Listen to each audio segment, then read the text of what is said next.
Alô, bom dia, estamos de volta nessa quarta-feira, 14 de maio de 2025. Sejam todos bem-vindos. E começo logo com uma pergunta. Quem duvidaria da credibilidade do professor André Marcília quando fala em direito aqui no Brasil? Penso que muito poucos, não é mesmo? Bem, eu fiz essa pergunta porque lá nos Estados Unidos, alguém com a mesma competência, só que em outra área, está falando coisas realmente preocupantes e os americanos certamente não duvidarão de suas palavras. Estou me referindo a esse senhor Danny Wigington. Ele é um pesquisador de engenharia climática, tão respeitado quanto o nosso professor André Marcília é aqui na área do direito. E ele está dizendo coisas realmente assustadoras porque, segundo ele, os Estados Unidos recebem uma carga de veneno comparada aí a 40 toneladas por ano, todos os anos, na sua atmosfera. E isso tem implicações muito sérias, segundo Dane Wigington. Ele diz, entre outras coisas, aliás, ele deu uma longa entrevista a Greg Hunter no seu podcast essa semana, dizendo, entre outras coisas, o seguinte, sobre os efeitos dessa quantidade exorbitante de veneno lançada nos Estados Unidos. As abelhas, disse ele, estão morrendo com sintomas semelhantes ao de Alzheimer e demência, porque estão abarrotadas de alumínio. Vejam só. Bem, entre outras coisas, ele deu, claro, uma alfinetada em Bob Kennedy, que está se preocupando muito com coisas periféricas e deixando esse problema, que é o maior em relação à saúde nos Estados Unidos, de lado. Qual seria o problema? Os chemtrails. Ele disse que esse veneno todo é despejado nos Estados Unidos por esses misteriosos aviões que espalham aqueles rastros químicos no céu. E isso, diz ele, deixar isso de lado é a mesma coisa que polir o casco do Titanic enquanto o Titanic afunda. Ele está se referindo aí às preocupações de Bob Kennedy apenas com a alimentação, com a qualidade da alimentação do americano. Porém, o especialista diz que deixar o problema dos chemtrails de lado é a mesma coisa que se preocupar com o casco do Titanic, com a limpeza do Titanic enquanto ele afunda. Ele disse, entre outras coisas, em relação às abelhas, que elas não conseguem encontrar o caminho de volta para as suas colmeias depois de algum tempo.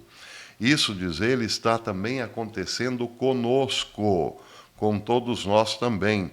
Não é normal nem natural presumir que você vai ter Alzheimer ou demência, quando chegar à idade avançada. Isso não é normal, mas parece, nós nos acostumamos. Chegou numa certa idade, é demência na certa. Estamos sendo treinados para isso, diz ele, ensinados e programados para pensar que o Alzheimer é uma coisa normal. Porém, diz ele, não é normal. Quero que as pessoas parem nesse momento e considerem todo esse movimento do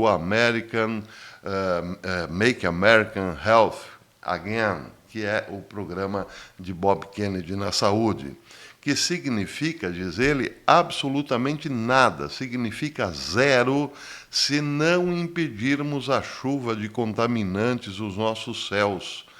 40 a 60 milhões de toneladas, eu disse 40 toneladas, perdão, foi um erro da minha parte. Ele afirma que 40 a 60 milhões de toneladas por ano contaminam tudo. Dane fala também que, entre outras coisas, forças governamentais obscuras estão pulverizando produtos químicos tóxicos como alumínio, cinzas radioativas de carvão, mercúrio, grafeno, fibras poliméricas e nanopartículas na atmosfera. Todos, diz ele, são venenos mortais nos céus dos Estados Unidos. Muitos no governo Trump sabem que essa política destrutiva está em andamento, mas ainda não estão fazendo nada para impedi-la. Muito importante essa cobrança, porque se repercutir lá nos Estados Unidos com uma ação forte governamental, como aliás Ron DeSantis está fazendo na Flórida, pode ser que repercuta também em outros lugares do mundo sobre a geoengenharia, ou melhor, a engenharia climática, não é mesmo? Vamos aguardar. Bem, notícia também, uma notícia importante de hoje é a visita de Donald Trump à Arábia Saudita. O New York Post diz que ele foi recebido como um rei. Cavalos árabes, puro sangue, claro, só podem ser árabes puro sangue na Arábia Saudita, ladearam a comitiva de Donald Trump como se ele fosse um rei. Aliás, cena bem parecida aconteceu aqui no Brasil em relação a Xi Jinping, outro que foi tratado como rei. Mas, em relação à visita de Donald Trump, a Casa Branca disse hoje que, após o encontro com o príncipe herdeiro, Mohammed bin Salman, que os acordos celebrados ontem são históricos e transformadores para ambos os países e representam uma nova era de ouro na parceria entre os Estados Unidos e a Arábia Saudita.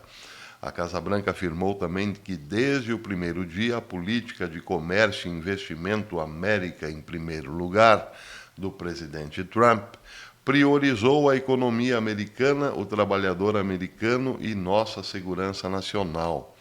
O governo Trump também anunciou que os dois países assinaram o maior acordo de armas militares da história, totalizando 142 bilhões, fornecendo à Arábia Saudita avanços na força aérea e capacidades espaciais, defesa aérea e de mísseis, segurança marítima e costeira, segurança de fronteira e modernização das forças terrestres e sistemas de informação e comunicação.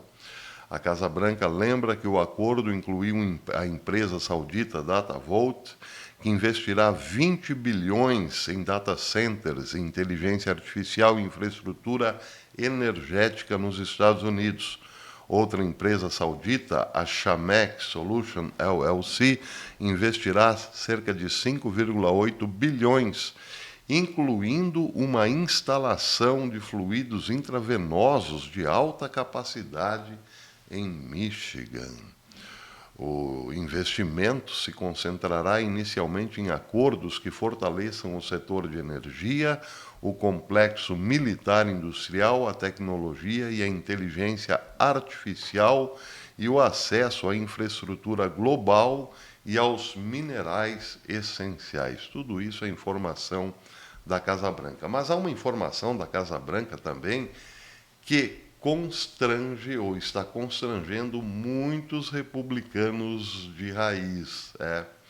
Vejam só, após o encontro com o príncipe saudita Mohammed bin Salman, o príncipe herdeiro, a Casa Branca anunciou que concordou em retirar as sanções econômicas contra o novo califado islâmico sunita apoiado pela Turquia na Síria.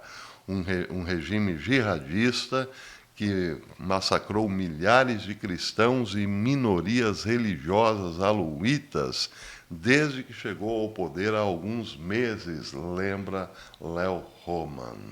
Pois é. E aí então está a foto constrangedora.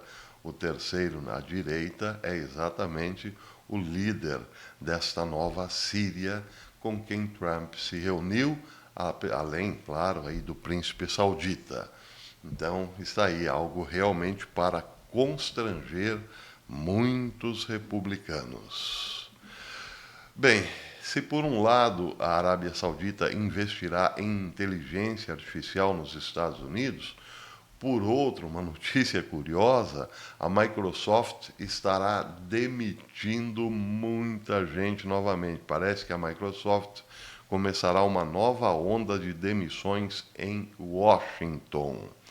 Essa aqui é uma matéria do New York Northwest que diz o seguinte: mais cortes estão a caminho da Microsoft. A empresa informou que planeja cortar aproximadamente 3% de sua força de trabalho global. Isso inclui 1.985 trabalhadores em Washington, conforme mostram dados do Departamento de Segurança de Emprego. A Microsoft afirmou que os cortes não estão relacionados ao desempenho, mas sim a um esforço para reduzir níveis de gestão. A Microsoft tinha 228 mil funcionários em todo o mundo em junho passado.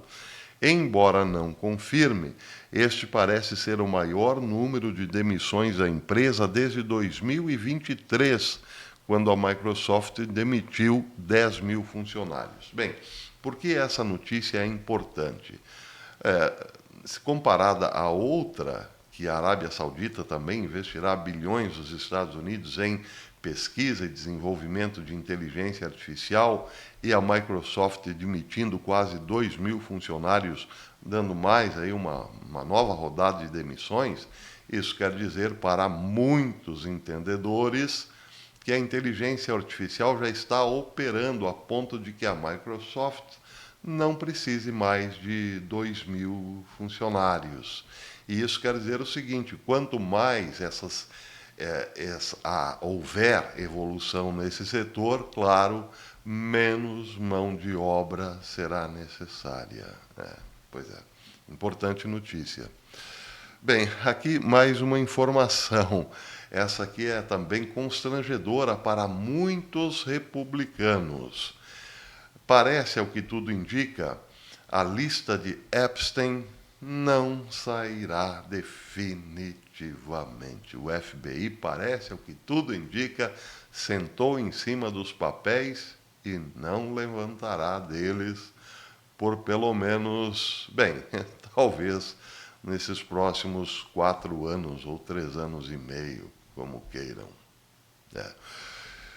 Alex Jones, do InfoWars, diz o seguinte: o principal denunciante do FBI, que foi o primeiro a relatar os 14 terabytes do novo material de Epstein escondidos nos escritórios do FBI em Nova York, alerta que não veremos nada e que as evidências apontam para outro processo lento. No programa de segunda-feira, Alex Jones falou com Kyle Serafin sobre os arquivos de Epstein e como o FBI provavelmente está atrasando sua divulgação. E Kyle disse exatamente isso: então, vocês não verão nada, nós não veremos nada sobre isso. Isso será enrolado, enrolado, enrolado, até que o tempo passe.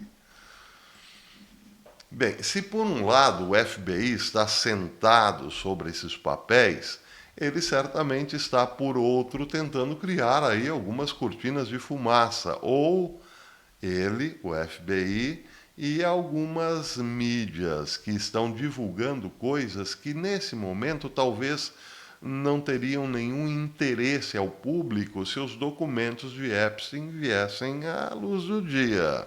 Então, o que estão colocando para para a degustação do público?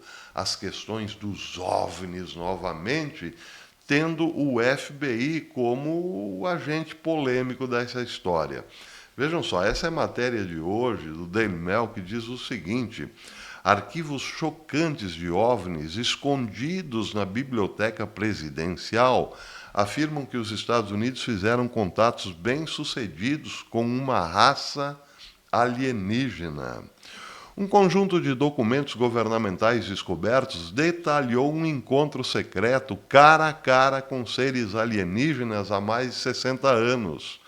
Mais de 50 páginas de arquivos da CIA alegam que um programa secreto do governo estabeleceu comunicações com OVNIs em 1959.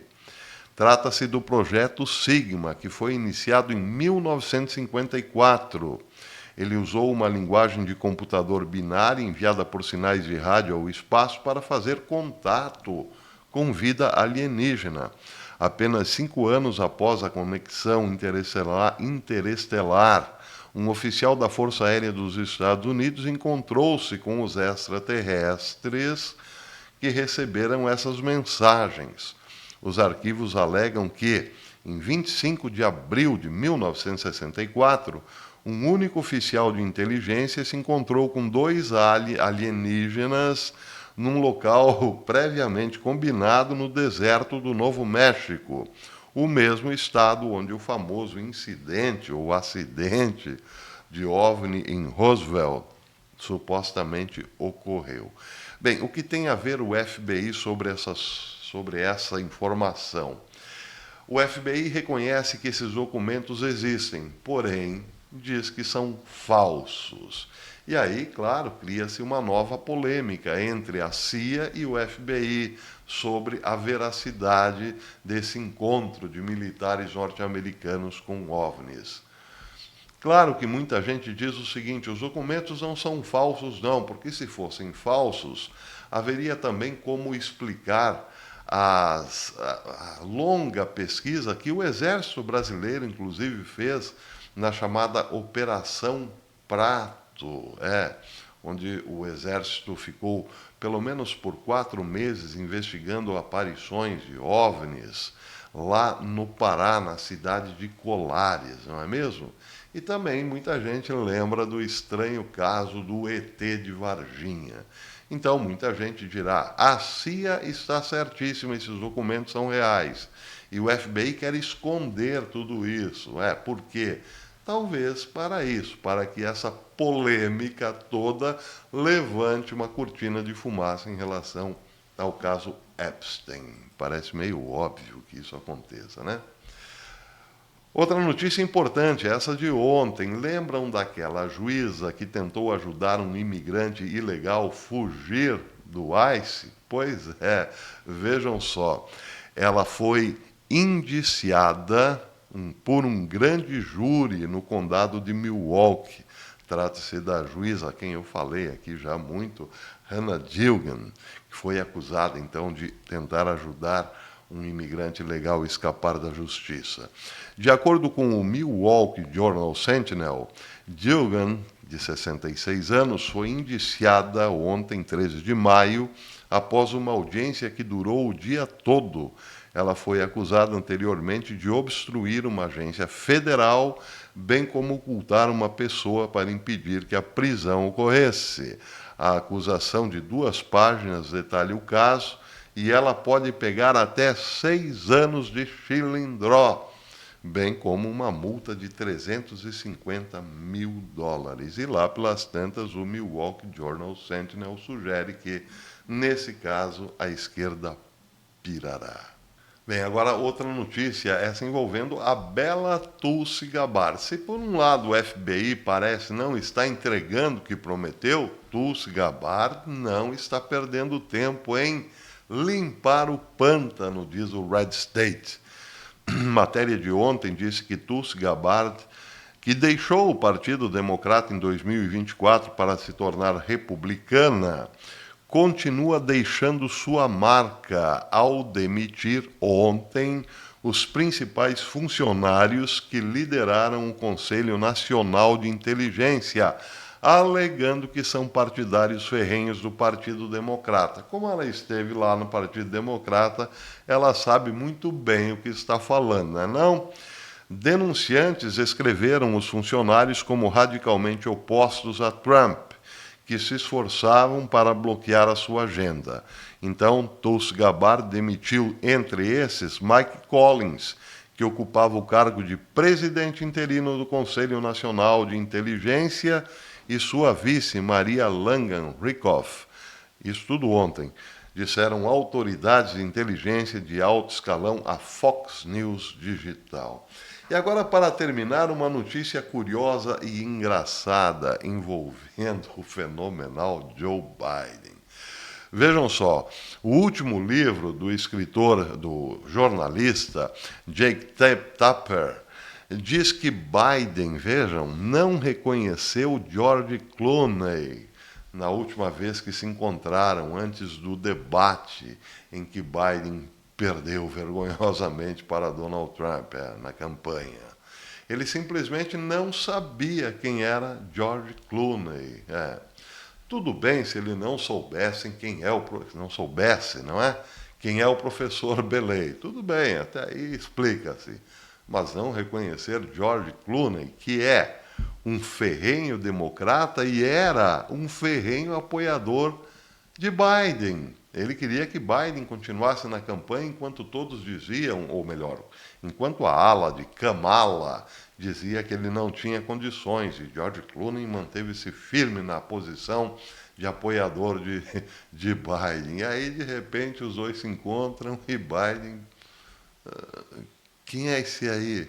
Não reconheceu o famoso ator. Pois é. Bem, é claro que muita gente está dizendo o seguinte: como isso é bom, né, quando é noticiado, depois que essa notícia já não interessa. Se isso fosse noticiado durante a campanha, ou um pouco antes, inclusive, Biden poderia até mesmo ser apeado do poder, porque era uma pessoa sem a menor capacidade para exercer o cargo que exercia.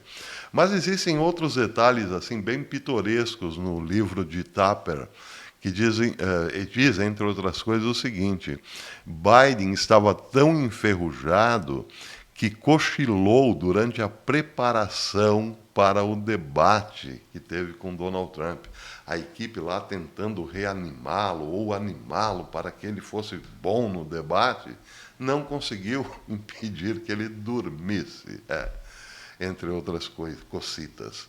Eu tenho aqui vários tópicos, mas eu vou esperar aqui para ver mais informações do livro e trazer essas informações na medida da legalidade, né? Porque não dá para contar o que o livro contém.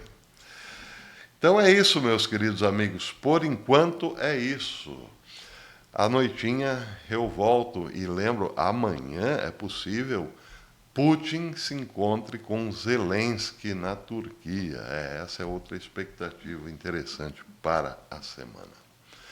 Mas eu volto, terei certamente mais informações sobre isso também à noitinha. Espero vocês. Até lá, se Deus quiser.